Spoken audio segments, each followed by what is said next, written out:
mentiras y que es contra la ley que ustedes están haciendo, voto yo que todos ustedes van a la prisión. Como mediador quiero decir, esta es la opinión de un socio. Muy buenas noches y bienvenidos a las noticias de Intereconomía. Es martes 6 de marzo de 2018 y enfatizo la fecha, porque hoy el independentismo, el separatismo catalán se ha dado un baño de realidad, le han dado un canto, se ha dado un canto con un canto en los dientes por lo que ha ocurrido en el Círculo Ecuestre de Barcelona. Ya lo han visto. El presidente del Parlamento catalán ha acudido a este prestigioso club, Círculo, y se ha reunido con los empresarios de habla alemana. Y le han cantado las 40. En primer lugar, han reivindicado y han puesto las dudas sobre que Jordi Sánchez, el expresidente de la ANC y diputado de Junts per Catalunya, sea el candidato ideal para presidir la Generalitat desde la cárcel. Han afeado a Torrent la enorme inseguridad jurídica que tienen todas las empresas, no solo las alemanas, que era a quien representaba este nutrido grupo de empresarios germanos, sino también a las de toda España. Les ha afeado que se hayan ido las sedes sociales, fiscales de Barcelona y del resto de Cataluña al resto de España y ha pedido y ha reclamado que vuelvan a la ciudad condal. Un baño de realismo del independentismo que veremos si hace mella o no en su hoja de ruta, que parece en este momento inamovible. Repasamos el resto de noticias en titulares.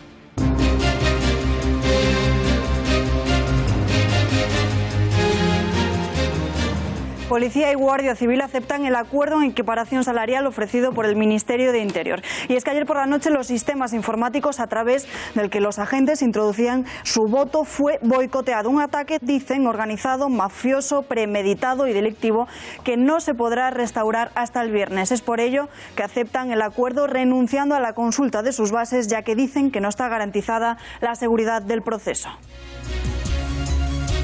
Resuelto el atraco a una sucursal bancaria en La Rioja. Los agentes de la Guardia Civil en La Rioja dan por finalizada la operación Fungi. Ha sido detenido un varón de 57 años de nacionalidad española y residente en Navarra como el presunto autor de un delito de robo con violencia e intimidación en un banco de la localidad riojana de Pradejón. Este hombre tiene un extenso historial delictivo por delitos contra el patrimonio. Un turista español muerto y otro internado en grave estado por una supuesta intoxicación en un hotel de 4 estrellas en Londres. La causa del siniestro sigue abierta, aunque todo apunta a una contaminación debido a una fuga de monóxido de carbono en el hotel. Ambos, el fallecido Marcos Cevera y su compañero Esteban García, llegaron a Londres el pasado sábado, día 3. Mueren 39 personas al estrellarse un avión ruso en Siria. Ha sido un avión de transporte el que colisionó a 500 metros de la base aérea. La causa del accidente apunta a un posible fallo técnico y se descarta que haya sido derribado. En el avión viajaban 33 pasajeros y 6 miembros de la tripulación. Todos ellos han fallecido.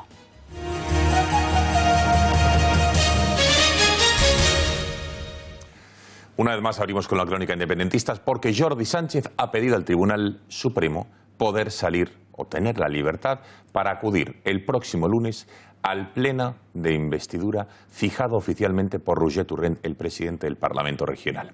Un pleno que se va a celebrar, como les decía, el lunes a las 10 de la mañana.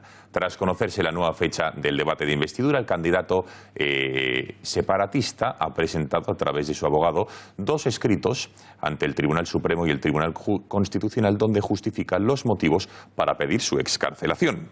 En una de esas cartas se pide la libertad inmediata de Sánchez y también que pueda acudir personalmente al debate de investidura y así poder presentar su programa de gobierno y solicitar la confianza de la Cámara. Incluso también menciona en esta carta a Marta Rovira y Artur Mas. Preguntan al juez cómo justificar el mantenimiento en prisión de mi mandante, que solo era el líder de una asociación cívica y que por carecer de la condición de autoridad o funcionario no puede ser de entrada autor de varios de los delitos imputados en la causa, como la desobediencia, la malversación o la prevaricación. ¿Y qué pasará o qué pasaría si no permiten a Jordi Sánchez, el juez, acudir al hemiciclo catalán para ser investido? Desde Junts per Catalunya amenazan. Atención, dice Eduard Pujol, el portavoz adjunto de la formación, que van a promover una querella, o presentar una querella, mejor dicho, contra el juez del Supremo si no dejan libertad a Sánchez o no le permite acudir al pleno. Le escuchamos.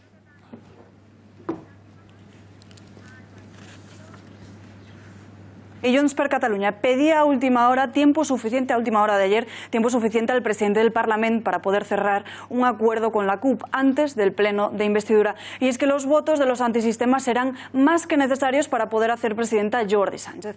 Por su parte, la formación de la CUP no apoyará a ningún candidato cuyos planes no estén encaminados a la creación de una república catalana. Desde sus filas también han solicitado a Torrent que desobedezca y permita que Carles Puigdemont y Toni Comín puedan mantener su derecho a voto, no renuncien por tanto a su acta de diputado y voten por delegación en el pleno de investidura. Vamos hacia las reacciones políticas a esta candidatura de Sánchez desde su partido, el PDeCAT, el que fuera consejero de Empresa y Ocupación, cree que Sánchez es un candidato, entre comillas, elegible. Pero eso sí, asegura que otra cosa muy diferente es si es prudente o imprudente su candidatura. Si fins i tot el jutge ha considerat que no se li podia coartar el dret de vot en el Parlament, l'exercici del vot, per què no ha de ser elegible? A més, quan no té condemnes fermes. Altra cosa és, si és prudent o és imprudent, investir president algú que està subjúdice. Però això és una consideració política. Más reacciones del bloque constitucionalista. La líder de Ciudadanos, Inés Arrimadas, ha asegurado que en Cataluña que lo único que pretende el independentismo es follón en vez de intentar que Jordi Sánchez sea investido. Es más, ha asegurado que lo que verdaderamente pretenden es que no sea elegido para ya tener su titular. Por su parte, el ministro de Justicia, Rafael Català, ha sido preguntado por la candidatura de Jordi Sánchez. Asegura que la decisión de salir en libertad corresponde únicamente, atención, al juez. Es evidente que nadie quiere que Sánchez sea presidente, el primero Puigdemont.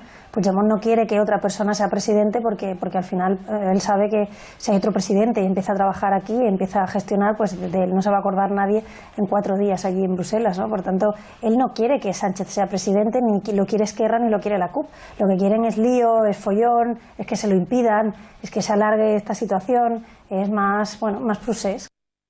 Cualquier petición de que una persona que está privado de libertad por decisión de un juez pueda hacer es al juez instructor al que le corresponde. Yo creo que haríamos todos un buen servicio a la justicia si no opinamos, no decimos lo que nos parecen las cosas. Quien tiene que decidir es el juez. Yo creo que hay que dejarle trabajar como ha hecho hasta ahora, con absoluta independencia, con criterios jurídicos, y que decida lo que considere.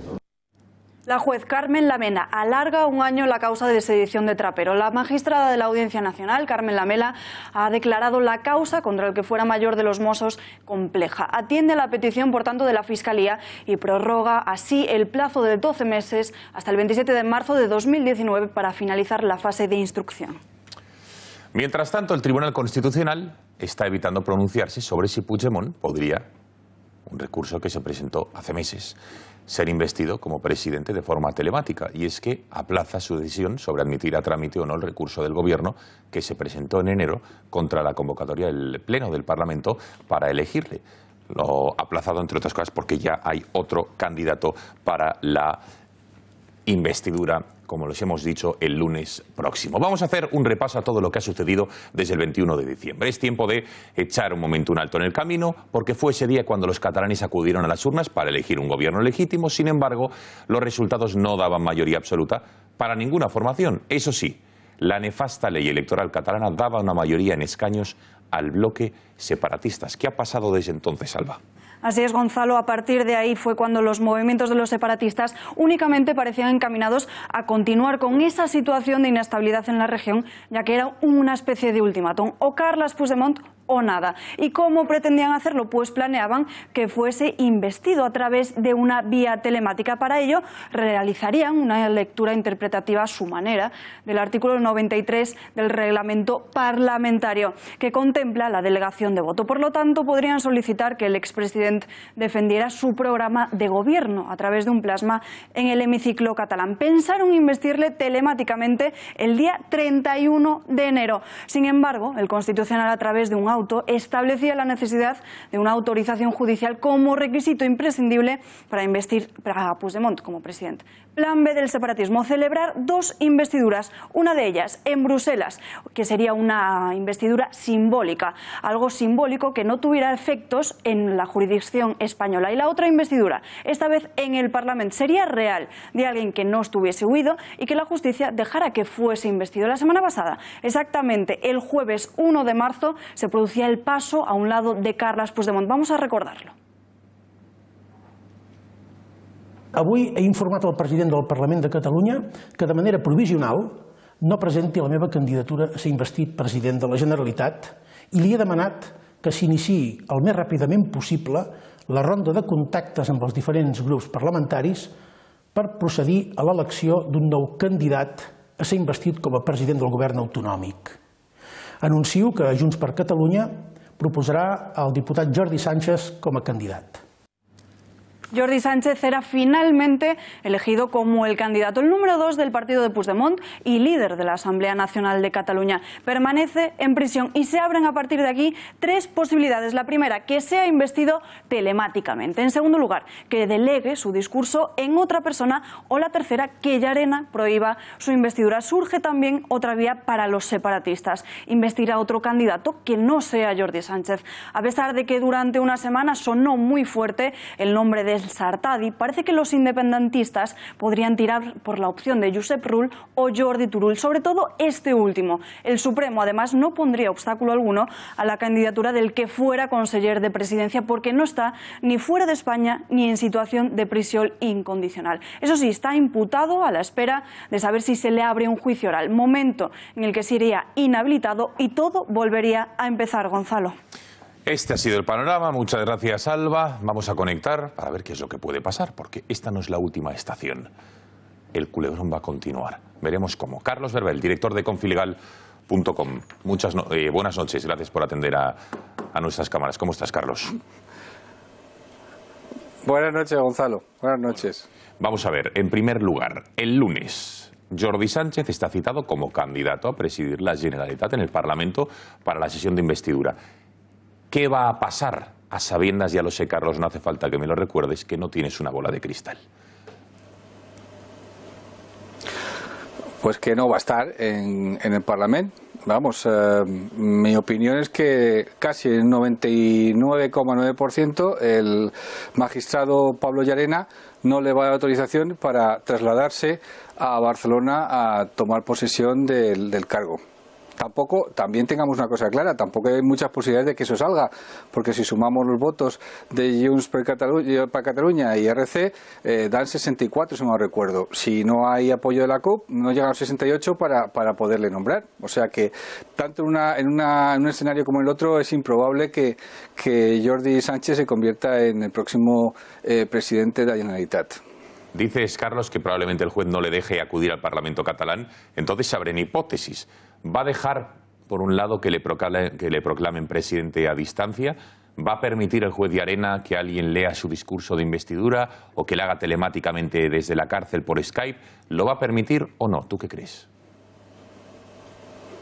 Yo no lo creo, sinceramente. A ver, el juez Llarena ha sido bastante coherente en todo este tiempo. Recuerda cuando tenía que tomar posesión y dijo Llarena que no podían ni él ni Oriol Junqueras ir a tomar posesión de sus cargos, porque había 2 de los condicionantes, que era la reiteración delictiva y el riesgo de fuga, que todavía podían producirse. Por lo tanto, no hay nada que vaya a cambiar la situación que vivimos en estos momentos. Además, hay que recordar que en la prisión preventiva pues conlleva justamente la pérdida de la capacidad, como dicen los expertos, de ambulatoria, de moverse y demás. Te puedo adelantar también que estamos a marzo, según dicen mis fuentes, para junio posiblemente haya un auto de procesamiento, con lo cual, aunque en el caso hipotético de que pudiera ser nombrado porque la CUP viniera a apoyarle y demás, en 2 meses volvería otra vez a perder esa condición. Con lo cual estamos... Mira, yo le decía otro día a un amigo mío americano que por qué no llamaban a Netflix o a HBO y montaban una serie de este tipo, porque de verdad que tiene unos giros y contragiros y demás dignos de un culebrón americano. Y Carlos, ¿por qué no se va a permitir a Sánchez ser investido si en 1987 la Audiencia Provincial de Álava permitió al preso de HB Juan Carlos Loldi acudir a la investidura e intentar ser investido? Estaba en la misma situación de prisión provisional. Las condiciones son diferentes. Aparte, no había el peligro, por ejemplo, que existe en estos momentos de él está en la cárcel, Jordi Sánchez, justamente por el movimiento de masas que produce tanto el 20 y el 21 de septiembre. Recordémoslo, cuando va la delegación judicial a hacer el registro en la Consejería de Economía y prácticamente bloquean todo aquello. Ellos dos se suben, Cuixart y él, a un coche de la policía y empiezan a arengar las masas, y luego después también tomaron parte importante en el referéndum del 1 de octubre. Por lo tanto, estamos hablando de que, vamos a ver, hay peligro también de que la sola presencia de este hombre pues pueda provocar tumultos en la calle. Esta es una condición que, por ejemplo, en el caso de Jordi no se daba. Por lo tanto, los dos casos no son similares. Son similares si los quieres ver positivamente para propiciar que él vaya a tomar posesión, pero desde el punto de vista del Tribunal Supremo no son iguales y, por lo tanto, no va a cambiar nada. Jordi Sánchez seguirá en la cárcel. Por cierto, que el PDeCAT ya ha dicho que si no le dejan salir, que es lo que estás anunciando, van a interponer una querella contra Llarena, contra el magistrado del Supremo. ¿Le veis recorrido a esta querella? Mira, Gonzalo, el pasado viernes el nuevo abogado de Puigdemont dijo que esto era una guerra jurídica. Lo dijo muy claramente, esto es una guerra jurídica. Entonces, haga lo que haga el Estado español, el gobierno español, ellos van a buscarle siempre las vueltas. Bien, tienen todo el derecho de poner una querella a Llarena, si consideran que ha hecho algo malo, pero ya te digo yo que esa querella va a desembocar en la sala de lo penal del Tribunal Supremo y allí se va a estancar. O se va a rechazar directamente. Por cierto, hoy la Mela ha pedido, al igual que Llarena en el Supremo, alargar la instrucción del caso de los Mossos 18 meses más. ¿Esto qué quiere decir? ¿Cómo puede afectar al caso? Por el momento no habrá juicio en este 2018, ¿no? No lo creo. De todas formas, la jueza Carmen Lamela, la magistrada Carmen Lamela, es muy profesional, muy cuadriculada, va paso a paso, va acumulando indicios y el hecho de que haya dicho que son 18 meses no significa que vaya a durar 18 meses, sino simplemente que va pensando en que tiene que hacer una serie de interrogatorios, recuperar más información, más indicios, más pruebas, y eso no creo que lleve 18 meses, pero puede llevar exactamente 5, 6, 8 o 10 meses. Simplemente se está curando en salud y es una cosa lógica, no hay nada extraño. Ha quedado clarísimo. Carlos Verbel, director de Confilegal, gracias por haber atendido a la llamada a las cámaras de este informativo, y buenas noches. Un placer, como ya sabes. Bueno, más asuntos. Vámonos hasta Cataluña porque Santi Vila, el que fue consejero del gobierno de Carles Puigdemont y que dimitió días antes de la proclamación unilateral de la declaración unilateral de independencia el 27 de octubre, ha publicado, después de esa DUI, su propia versión sobre todo lo que ocurrió en esa jornada y en los días previos. En un libro que se llama De héroes y de traidores, asegura que Esquerra Republicana tiene gran parte de culpa de lo que ocurrió. Numerosas críticas a los republicanos que ha corroborado en una entrevista esta mañana donde ha asegurado que han sido desleales y apunta directamente a Marta Rovira y también a su papel distorsionante, ha dicho. El que va passar l'endemà, que va ser nítidament un desmarcament amb l'advertiment, si us recordeu, que si es convocaven eleccions, Esquerra abandonaria el govern. Això ens situava en l'esfera de la traïció. Jo crec que la Marta Rovira va tenir un paper distorsionant i a l'hora de prendre aquesta decisió no ens va ajudar. És ben legítim.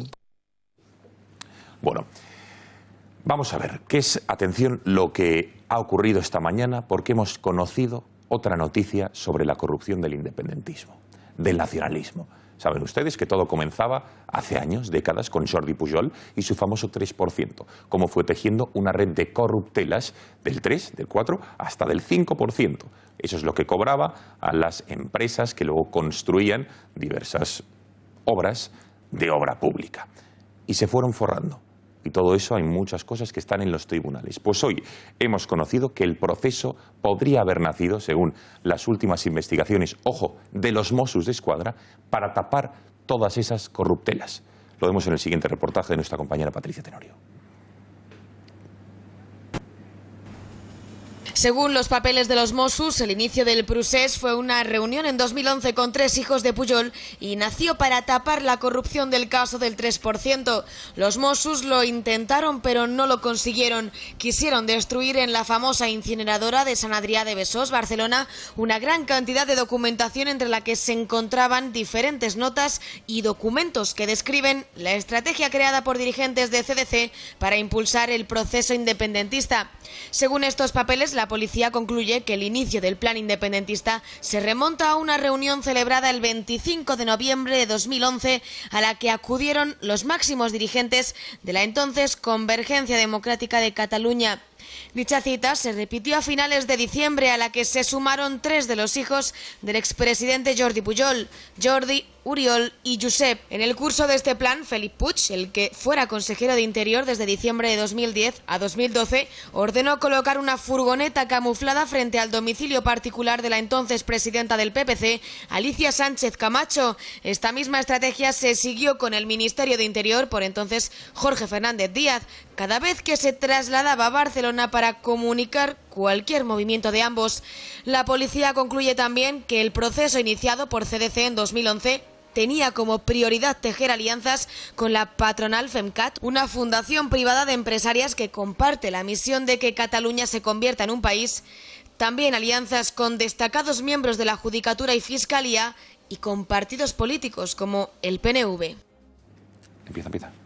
Y Ciudadanos ha registrado esta mañana una propuesta en el Parlament de Cataluña para eliminar los sueldos de los fugados de Toni Comín y de Carles Puigdemont. Y hablando de sueldos, también una astronómica, la cuantía económica que recibirá la mujer de Carles Puigdemont, Marcela Topor, por un programa de televisión de 2 horas semanales. Mientras que su marido continúa fugado, su mujer se hace de oro, atención, con 6.000 euros al mes. El contrato fecha desde este último diciembre hasta junio del 2018.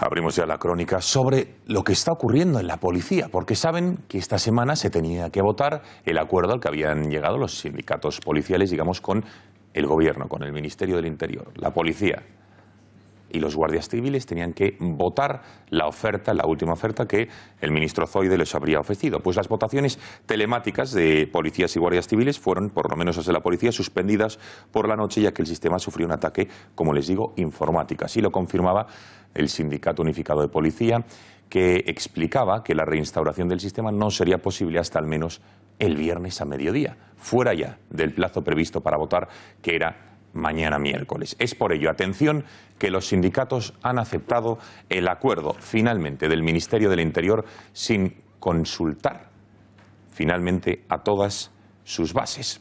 Los sindicatos policiales se han reunido esta tarde, como les decía, y han asegurado que sin garantías para proteger el sondeo frente a un nuevo ataque no pueden garantizar la votación. Dicen dar un paso al frente con un sí a Interior. Esta no es otra que aceptar la oferta económica del Ministerio del Interior, consistente en un montante de 1.207 millones de euros para ambos cuerpos en el periodo de 2018-2020.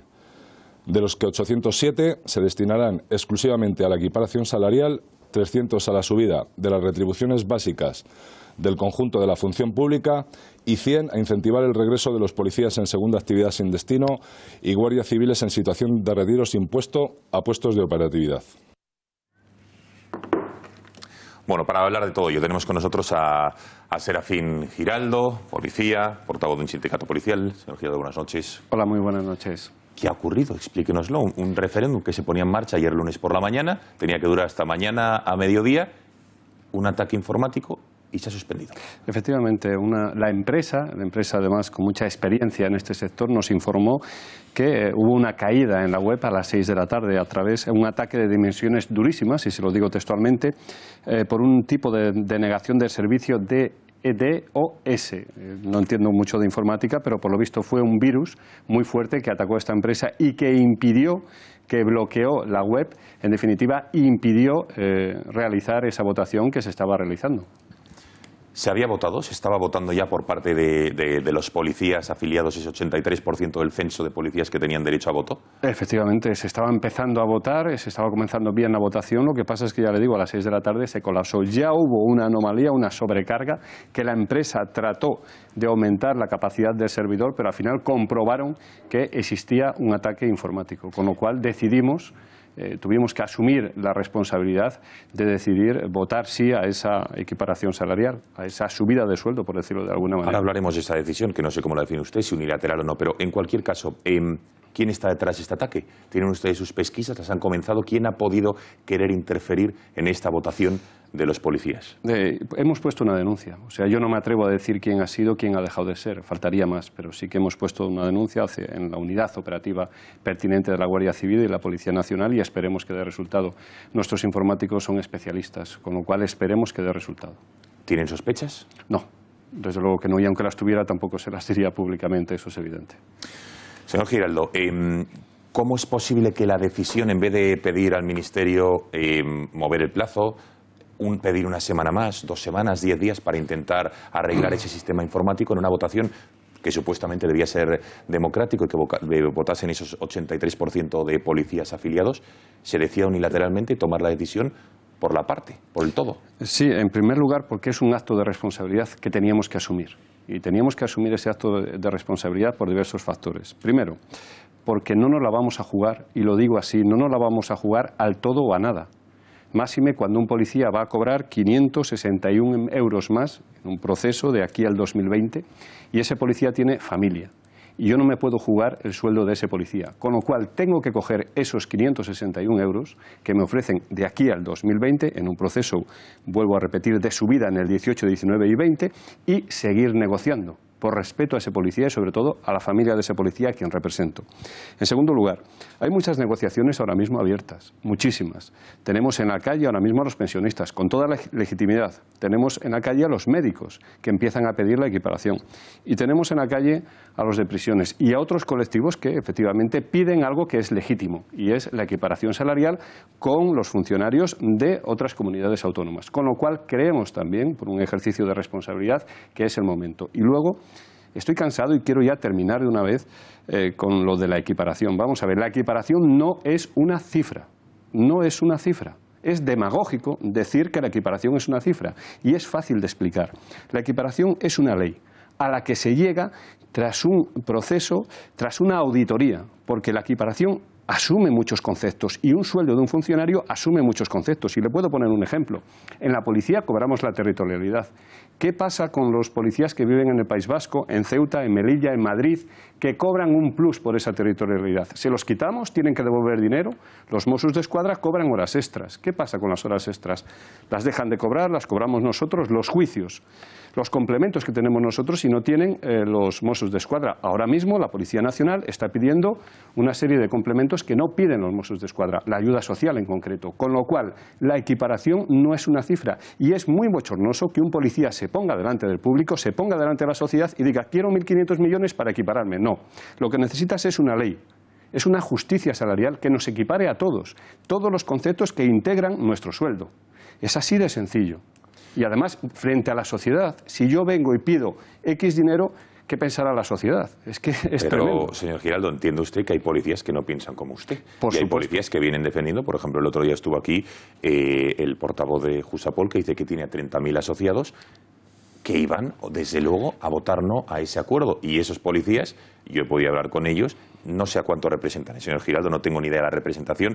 Entiendo yo, intento hablar con unos y con otros. Ya sabe usted que ese es mi trabajo, pero que se dice en mi nombre, no. Los sindicatos han elegido en mi nombre y en el nombre de todo el Cuerpo Nacional de Policía. Yo ahora mismo estoy representando a un 83%. Estoy hablando en la unidad de acción sindical. Estoy representando a ese 83% que en un momento dado votó para un consejo de policía a los sindicatos. Y en este momento estoy hablando por ellos. Y vuelvo a repetir y vuelvo a incidir. No es lógico que yo venga pidiendo una cantidad. Yo tengo, y además por mera justicia, porque los Mossos de Escuadra, que nadie se olvide, que han sacado también una circular y daban otra cifra. Y que nadie se olvide que en una negociación hay dos posturas. Una, la nuestra, pidiendo 1.500 millones, otra, la del Gobierno, diciendo que son menos, y otra de los Mossos de Escuadra, que también dicen, por cierto, que son menos. a quién hacemos caso. Por eso mismo, termino en un segundo, hay que hacer una auditoría. Y esa es la justicia salarial, que esa auditoría externa y autónoma diga las diferencias reales. Y ojo, si no se ajustan a esos 500 euros, 561 euros, ojalá sean más. Ojalá sean más para la policía. Yo voy a estar vigilante que no perder un duro para mis afiliados, pero desde luego que ojalá sean más, pero desde luego desde una auditoría externa, no porque una parte quiera imponer un criterio. Es que esto es lógico. Yo lo digo por el ejemplo porque sí que es comprensible. Imagínese que hay un referéndum a nivel nacional que se va a celebrar, hay un ataque informático y el gobierno decide no, vamos a optar por el sí o por el no, me da igual, cualquiera de las opciones que le interesa al gobierno porque creemos que es lo mejor para la ciudadanía. ¿Entendería usted el malestar de gran parte de la ciudadanía? Por supuesto. Oiga, ¿por qué están decidiendo por mí y no me han dejado a mí votar? Completamente de acuerdo, pero es que los representantes tenemos que tomar una decisión. A mí me cuesta mucho tomarla y cuando la he tomado le he explicado la motivación, sobre todo porque pienso en las familias que pueden perder esos 561 euros en el 2020. Es una cifra muy exagerada, con lo cual yo tengo que pensar en ese dinero y seguir negociando para intentar que aumente, pero dentro de la objetividad. Por último, se acusa al ministro Zoido y a gran parte de los sindicatos, no sé si al suyo en concreto, de que el viernes pasado en una entrevista en la televisión española se le escapó un desliz al señor Zoido diciendo que desde ayer, por el jueves, ya habían firmado, digamos, ese acuerdo con los sindicatos. No lo digo yo, lo dijo el ministro. No sé si tenemos el corte y si le podemos poner al señor Giraldo. Sí, vamos a escucharlo, porque creo, aunque ya le digo que está cogido de televisión española y puede que ande un poco desfasado, pero me parece interesante. Bueno, básicamente, vamos a intentar recuperar los próximos minutos, pero que decía eso, venía a decir el acuerdo que hemos firmado ayer con los sindicatos, ayer por el jueves. ¿Estaba firmado desde el jueves, señor Giraldo? Pues hay que preguntarle a él porque ese acuerdo no está firmado. Es más, le conmino a que el jueves a las 9 de la mañana precisamente es cuando se va a celebrar este acuerdo. Yo no sé por qué un portavoz del Gobierno se supone que preparado el y ministro del Interior, efectivamente, estamos vigilados con lupa. Yo ahora mismo, vamos, cada coma que diga, estoy seguro que va a salir un Twitter. El otro día me pasó que dije algo a la sociedad, dije a la sociedad que a la policía nos interesaba de cara a la sociedad. Lo dije de cara a la sociedad y después de hablar de la ley Mordaza, comenté que a la policía teníamos más interés y eso es evidente. Tenemos más interés en resolver los problemas sociales y en ser más policías que incluso nuestro sueldo. Eso es evidente y eso es un principio básico de actuación. Sin lugar a dudas. Se sacó de contexto y se armó un lío y ahora mismo, de verdad, cada vez que hablas te miran hasta las comas. Serafín Giraldo, muchísimas gracias una vez más por haber estado y en este momento que tienen ustedes tanta presión por este impopular acuerdo al que han llegado, que entiendo y le agradezco que haya dado la cara en este programa. Gracias y buenas noches. No sé el tiempo que me queda aquí en el sindicato, volveré a mi destino, y eso que lo apunten también, volveré a mi destino, pero es tremendo, es un momento muy difícil, de verdad. Se lo agradezco de veras entonces. Gracias y buenas noches. Un placer.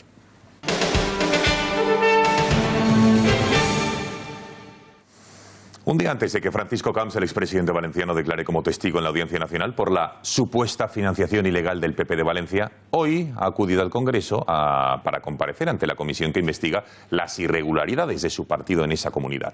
Camps se ha mantenido en su línea de negar haber conocido ni financiación ni las cuentas del partido. Llevamos así un montón de años con que todo lleva a Camps, en donde se ha demostrado que Camps no está al final de ningún camino. Bueno, espero estar al principio de nuevos caminos en la vida. Y durante 9 años, el señor Costa ha estado defendiendo con peritajes, con auditorías, con informes, la bondad de las cuentas del Partido Popular. Si ha variado ahora de opinión al respecto, es una cuestión que tienen que preguntarle a él. No, es que le digo que nunca nunca pregunté a nadie cómo se financia el partido.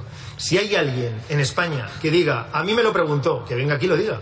No sé cómo se le puede llamar a alguien que dimite, que es absuelto y que 9 años después causa una expectación política y mediática como la que ha causado hoy viniendo aquí. Sin lugar a dudas, expectación y mucha, y mañana más, por ciento, su declaración en la audiencia que podrán seguir en directo aquí en Intereconomía Televisión. Analicemos en primer lugar lo que ha sido esta comparecencia. Tenemos conexión con la periodista Cristina Seguí, quien ha estado en el Congreso presenciando el interrogatorio. Cristina, buenas noches. Buenas noches. Bueno, en primer lugar, ¿qué te ha parecido la comparecencia de Camps? ¿Cómo definirías su actuación y el de los partidos que han estado preguntando durante horas al expresidente valenciano? Bueno, básicamente yo creo que ha sido una comisión que ha sorprendido, ¿no? Porque sabemos para qué se constituyen este tipo de comisiones, que soslayan siempre, en todo caso, los procesos judiciales que ya se están desarrollando ante el juez, ¿verdad? Forman parte del lucimiento político de los partidos y la sorpresa ha sido que, en este caso, Francisco Camps ha sabido llevarse a los partidos que han participado en ella a su terreno, ¿no? Con lo cual ha llegado un momento en el que él estaba hasta cómodo, hasta divertido y se ha ufanado directamente de la mayoría de los partidos y de los portavoces.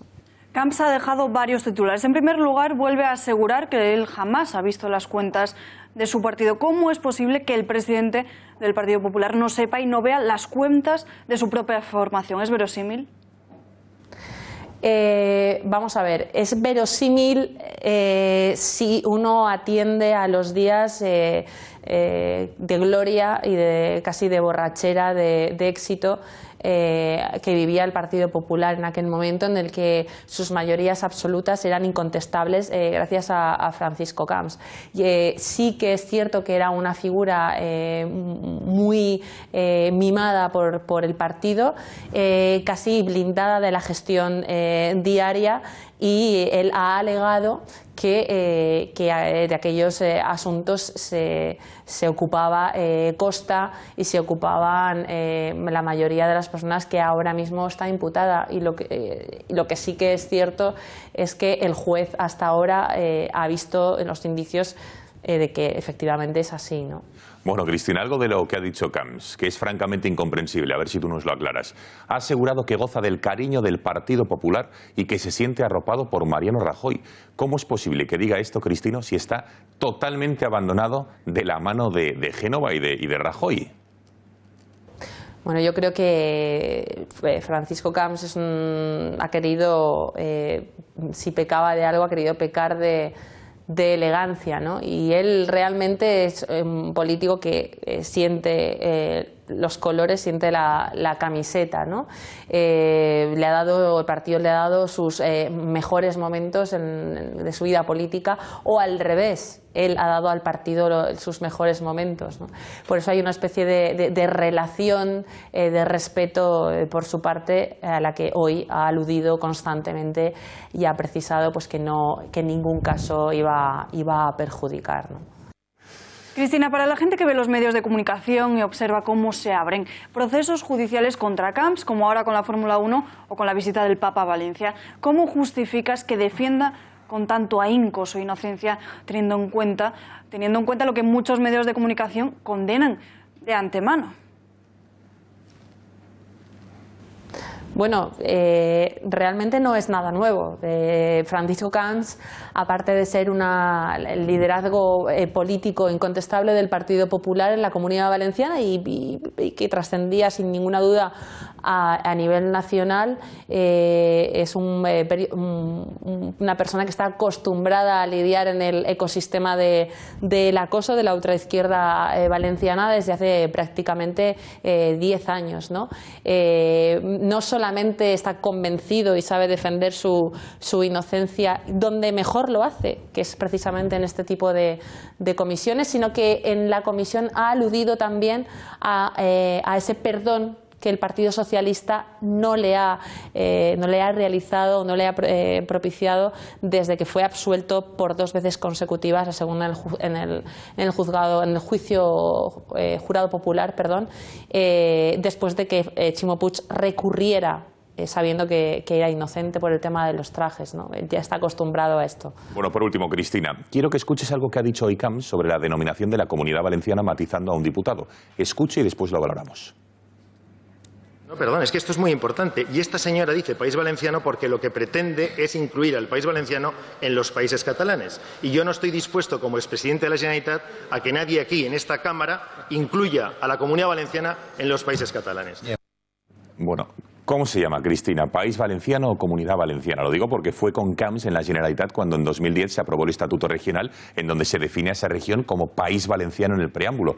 ¿Cómo lo explicas? A ver, cuéntanos, porque desde luego es difícil de entender que lo llamen País Valenciano una vez, Comunidad Valenciana, que hoy lo matice. A ver, Explícanos. Vamos a ver, esto se aprobó en aquel entonces para contentar, de alguna manera, para apaciguar a los nacionalistas, y sin ninguna duda aquello fue un error, pero no obstante esto no tiene ningún valor normativo ni ningún valor jurídico, puesto que está en el preámbulo del Estatuto.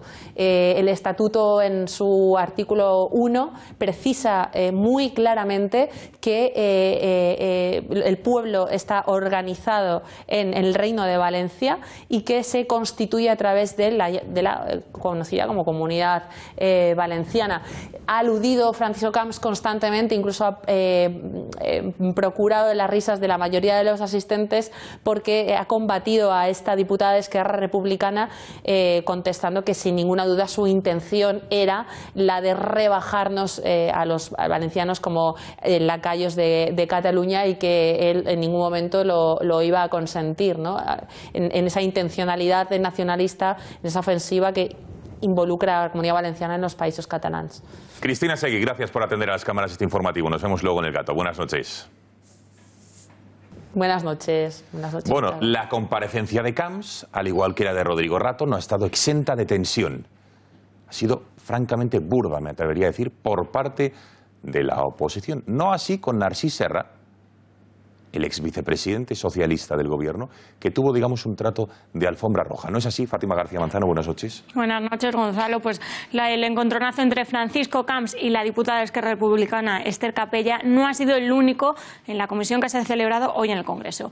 El expresidente de la Comunidad Valenciana ha recibido reproches y acusaciones por parte de todos los partidos, a excepción del PP, cuyo portavoz ha calificado la sesión de juicio paralelo con las conclusiones pactadas. Pero las críticas a Camps se han producido también fuera del Congreso, y si no, atentos a las palabras de Pablo Iglesias, que ha calificado de espectáculo la comparecencia. Es una vergüenza que el Partido Popular siga gobernando en este país sostenido por Ciudadanos. El Partido Popular ya ni siquiera gobierna para hacer políticas, gobierna para protegerse a sí mismo, porque saben que el día que dejen de gobernar y dejen de utilizar el Ministerio de Interior, el de Justicia y el de Hacienda para proteger a sus corruptos, muchos de ellos pueden acabar en la cárcel. Pero Camps no ha sido el único que se ha enfrentado a las preguntas de los parlamentarios, también Rodrigo Rato. El exministro de Economía recibió el mismo trato por parte de los portavoces parlamentarios. Es más, Alberto Garzón no dudó en llamarle incompetente. Resulta que usted, durante la mayor parte de su trayectoria profesional, ha sido cargo público y ha tenido una remuneración notablemente alta. Nadie lo sabe, probablemente no lo sabe ni Hacienda, porque una parte la tiene en paraísos fiscales, pero ha sido bastante alta.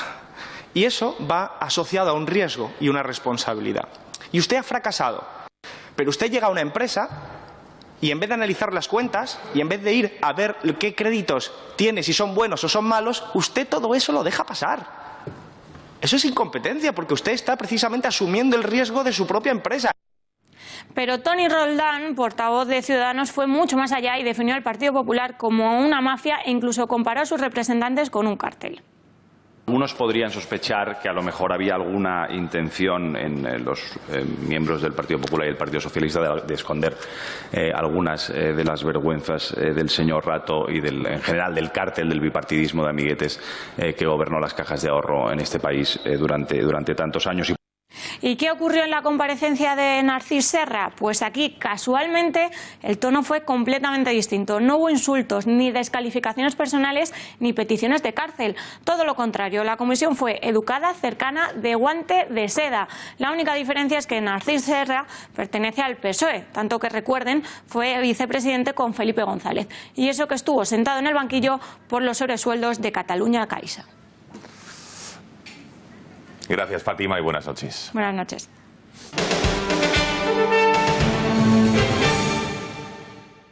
Continúan las manifestaciones por la subida de las pensiones, como mínimo la mínima. Si ayer se producían en Bilbao, hoy ha sido en Barcelona, donde más de 400 jubilados han salido a las calles para concentrarse delante de la sede de la delegación del Gobierno. Aseguran que esta subida del 0,25% no es suficiente para poder llegar a final de mes. Es por ello que en la concentración se han quemado las cartas que remitió la Seguridad Social a los jubilados, informando de la subida de las pensiones públicas. Y esta manifestación ha sido convocada por la UGT y comisiones obreras. Desde los sindicatos denuncian que no existe maldición económica para seguir manteniendo la calidad actual en materia de pensiones. Entre otras cosas, mejorando el empleo y las cotizaciones y con otras medidas que se pueden tomar desde ya y que garantizan que se pueda revalorizar las pensiones, porque hay medidas que los sindicatos hemos explicado para ya desde ahora mejorar la estructura de ingresos, es decir, los ingresos del sistema de seguridad social. No hay ninguna maldición económica que explique por qué no se puede mantener el sistema con la calidad actual. Es una razón de decisión política y que pasa por mejorar ingresos y por reformar la reforma del 2013. Bueno, en España, según los datos del pasado mes, en febrero, del Ministerio de Empleo, hay más de 1 millón de pensionistas que tienen una retribución, que hemos realizado un estudio y vamos a analizar cuánto cobran respecto a otros sectores de la población asalariados. Van a ver que hay una gran parte de los pensionistas, más de 4 millones, que cobran menos del salario mínimo interprofesional. Algo, desde luego, que hace entre los que cobran unos y otros, y los baratos que son los salarios o lo bajos que están los salarios en nuestro país, que el sistema sea inviable. ¡Más pensiones! En los últimos días, con efervescente y súbita indignación, los jubilados han inundado las calles de las grandes ciudades en demanda de unas pensiones dignas, acordes con la magnitud de la recuperación de la economía de la que presume el gobierno. Una de las cosas que reclaman los jubilados es saldar la brecha entre pensionistas ricos y pobres. Y es que en España hay casi 300.000 jubilados que perciben más de 2.500 euros al menos. Es decir, que 1,3 millones de pensionistas cobran una pensión más alta que el sueldo medio de los trabajadores. Del mismo modo, también los datos muestran que hay muchos pensionistas cuyas pensiones son muy reducidas. De hecho, el tramo más repetido es el de entre 600 y 650 euros, donde se encuentran más de 1,8 millones de personas. Estos datos ponen una vez más en evidencia la alta presión que sufre la seguridad social y la escasez de recursos con los que cuenta para hacer frente a esta situación. Por un lado está la creciente cuantía de las pensiones de los nuevos jubilados que han aportado altas cotizaciones sociales durante sus largas carreras y que, por lo tanto, tienen derecho a unas pensiones en consonancia con ese esfuerzo. Sin embargo, por otro lado se encuentran los bajos salarios de los trabajadores en España. Una situación que no se ha revertido pese a que el país lleva ya 3 años en crecimiento económico. Además, muchos empleos siguen siendo temporales, a tiempo parcial y con unas condiciones precarias.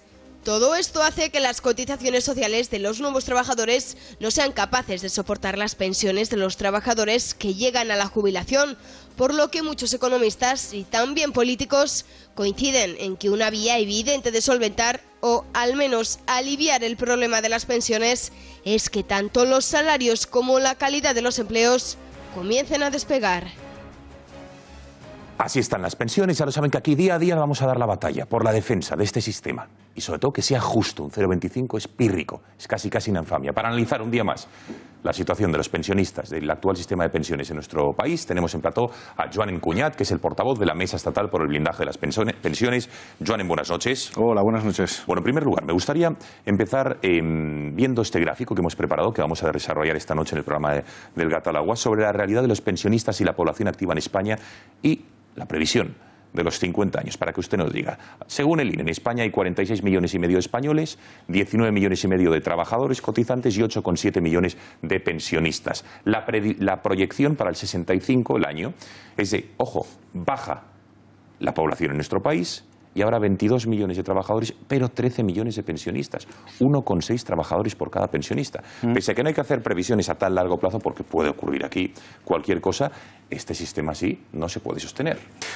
Bueno, nosotros pensamos que alternativas y puntos de vista respecto a esto hay muchos. Ahora, si alguien en los años 50, cuando se produjo un movimiento de migración del campo a la ciudad en España, hubiera dicho que la agricultura iba a desaparecer, lo hubieran tomado por loco, porque hoy en día hay mucha menos población en el campo y, sin embargo, hemos más que multiplicado por 10 la producción agraria. ¿Por qué? Porque cada trabajador, cada trabajadora es mucho más productivo.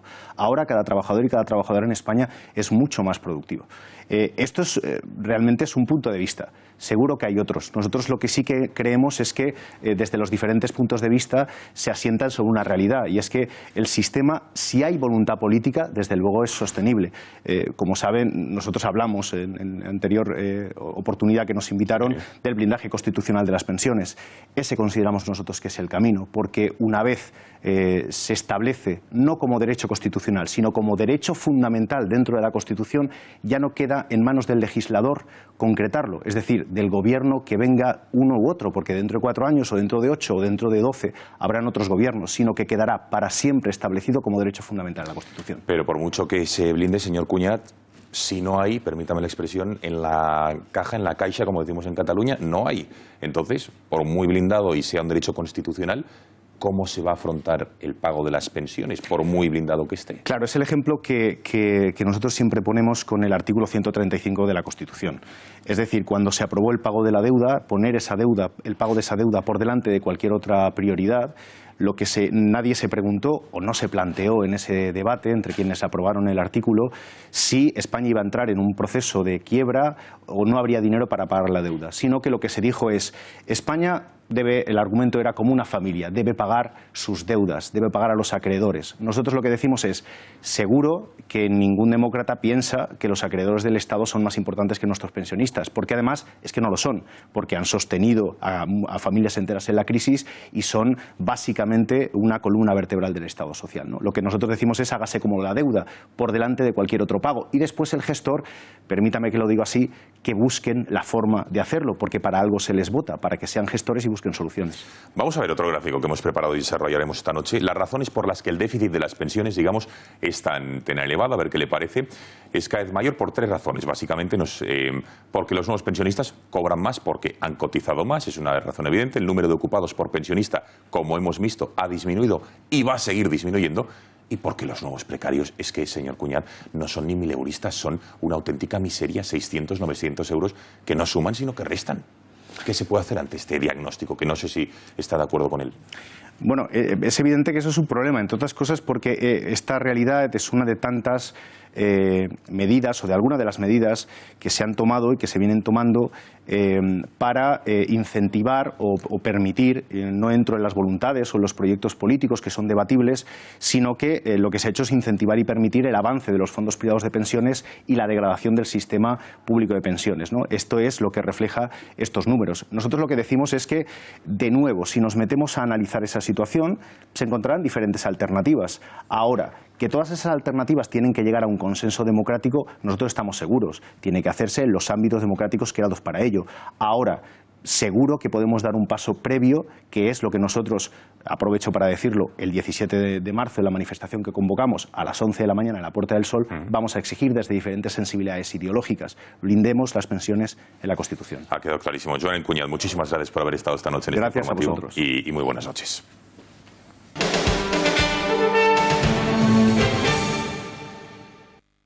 Pero es, yo creo, necesario para resolver la violencia el darnos cuenta de que la violencia fundamentalmente está incardinada en, digamos, en lo que es el ADN de la masculinidad, ¿no? Cuando vemos las estadísticas, la mayor parte de actos violentos los cometen los hombres. Javi, Javi Torres, perdóname, que no te habías... Javi, ¿cómo estás? Vamos a ver. Palabras de Manuela Carmena, alcaldesa de Madrid, que ha tenido una contestación, entre otros, de Santiago Abascal, presidente de Vox. Así es, Gonzalo. Anoche el líder de Vox estuvo en el Gato al Agua y respondía a Manuela Carmena, decía que no era aceptable que se culpase a los hombres y que se dijese que en el ADN, pues, que están incardinados, el ADN violento. Vamos a verlo. Manuela Carmena ha dicho hoy, destaca que la violencia está incardinada en el ADN de la masculinidad. Esto es intolerable. Es decir, colocar al hombre como sospechoso, como supuesto agresor. Mira, yo soy hijo, nieto, tengo abuela viva, tengo madre, tengo mujer, tengo hijas en plural, y yo no acepto que a mí se me coloque bajo sospecha cuando yo quiero a mi madre igual que a mi padre, a mi abuela igual que a mis abuelos y a mis hijas igual que a mis hijos, y les trato exactamente igual, y que haya una señora que diga que porque tenemos pene somos más agresivos. Es absolutamente intolerable. Mucho se está hablando de la huelga de este jueves, de la huelga feminista contra el heteropatriarcado, también contra el capitalismo. Y bueno, más allá de la división que hay en los partidos políticos, también se están alzando voces, por ejemplo, en el mundo de la música, como Luz Casal o Bebe, que ya han dicho que no van a ir a la huelga del jueves y han criticado algunos de sus postulados. Vamos a ver el vídeo en el que hemos recogido todas estas reacciones. Esta es una de las imágenes difundidas para conmemorar el Día de la Mujer. Ha sido publicada por el Ayuntamiento de San Luis, en Menorca. En Navarra, Podemos va a colgar un delantal gigante de la fachada del Parlamento Regional. Hay imágenes incluso de peor gusto, como la difundida por trabajadoras escénicas, actrices, bailarinas, directoras, coreógrafas y docentes en Argentina. Por su parte, el Ayuntamiento Socialista de Beniflá, en Valencia, convoca un taller de automaquillaje y sortea lotes de belleza para el Día de la Mujer. Las mujeres que quieran participar tendrán que llevar su propio neceser de belleza. El PP ha denunciado los hechos y ha pedido la intervención del líder socialista valenciano Ximo Puig. Sin embargo, no es la primera vez que las feministas realizan protestas de mal gusto, algo que suelen llevar a cabo las activistas de Femem. Bueno, Javier, ¿qué más? Bueno, pues como estábamos anunciando, habíamos preparado un vídeo en el que algunas mujeres habían anunciado del mundo de la música que no se iban a sumar a esa huelga feminista de este jueves 8 de marzo. Gonzalo. Javier Torres, muchísimas gracias. Seguiremos atentamente esta huelga, así que gracias y buenas noches. Muchas gracias. Bueno, Alba, ¿qué está pasando con Gabriel, el chico de Almería? Así es, hoy se cumplen 7 días de que Gabriel haya desaparecido el martes pasado. Ayer se encontraba su camiseta muy cercana a una depuradora. Conectamos en directo con nuestra redacción de Intereconomía, Marta García Villanueva. Muy buenas noches. ¿Qué está sucediendo? Buenas noches, así es. Hoy se cumple una semana de la desaparición de Gabriel en Níjar y el pequeño aún se encuentra en paradero desconocido. La investigación se centra ahora en el hombre que acosaba a la madre de Gabriel y que actualmente se encuentra en prisión por haber manipulado la pulsera electrónica que le mantenía localizado, incumpliendo así la orden de alejamiento. Este hombre estuvo desaparecido durante 2 horas el día de la desaparición de Gabriel, exactamente entre las 3 y las 6 horas de la tarde, que es exactamente cuando se le perdió la pista al menor de 8 años. Otro punto de la investigación también es esa camiseta blanca interior que fue hallada a 4 kilómetros del último punto donde se le vio a Gabriel. Y lo que sucede es que efectivamente esta camiseta han confirmado los padres que es suya, pero que no está claro si es la que llevaba puesta el día de su desaparición, lo cual puede ser que se haya colocado a posta para despistar a los investigadores.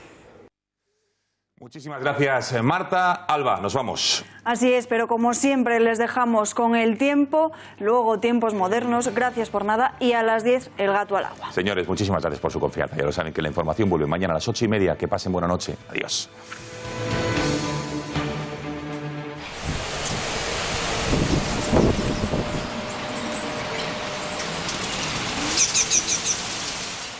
Este miércoles nos vamos a levantar con más frío a primeras horas porque descienden las mínimas. Lo hacen especialmente en puntos del norte peninsular y también del este.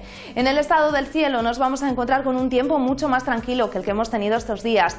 Predominio de cielos despejados en el área mediterránea, también en el archipiélago balear, y más nubosidad en toda la mitad oeste de la península. No descartamos también algunos chubascos en la costa oeste gallega y además a lo largo del día las nubes van a ir en aumento por el oeste, por la llegada de un frente que nos puede dejar algunas precipitaciones ya entrada la noche. Seguiremos con rachas de viento fuerte en la costa cantábrica, olas allí de hasta 4 metros de altura, y en cuanto a las temperaturas máximas, las mínimas bajaban, las máximas prácticamente no varían. Nos vamos a quedar alrededor de los 14 grados en la costa cantábrica, 11 grados en la Comunidad de Madrid y alrededor de 15 grados en puntos del suroeste. De cara a los próximos días, ¿qué nos espera? Seguiremos con esas lluvias a pesar de este parón que vamos a tener durante la jornada del miércoles, especialmente con el foco puesto en el noroeste durante el fin de semana. Fijaos las importantes cantidades de precipitación acumuladas en las Rías Baixas y Galicia durante este fin de semana, también en puntos del sistema central y en el suroeste de la península. Y todo esto, ¿por qué? Asociado a una nueva borrasca, la vemos aquí, se aproxima durante este fin de semana y nos va a dejar precipitaciones en gran parte de España, especialmente en el noroeste de la península, con fuertes rachas de viento y posiblemente un buen temporal de mar.